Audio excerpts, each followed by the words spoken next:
C'est pour faciliter les déplacements à l'intérieur du pays en ces temps de coronavirus que le syndicat des enseignants-chercheurs demande l'annulation pure et simple de l'attestation de non-contamination à la Covid-19 pour circuler d'une province à une autre, car elle limite les déplacements de nombreux enseignants censés prendre leur service pour le bon déroulement de cette reprise des cours.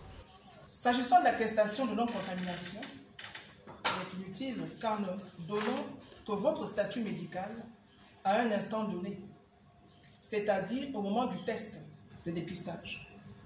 Quelques instants après, vous pouvez être contaminé. Elle ne freinera pas non plus la propagation de la pandémie qui, au-delà des provinces de l'estuaire et du Haut-Ogooué, se répand déjà partout sur le territoire national.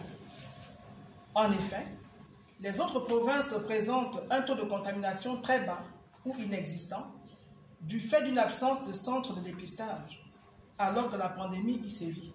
Outre la levée de cette mesure, le SNEC appelle aussi à suspendre le couvre-feu. Le SNEC demande la levée du couvre-feu ou, dans le cas échéant, qu'il soit repoussé au-delà de minuit, si on veut un fonctionnement normal des universités et grandes écoles.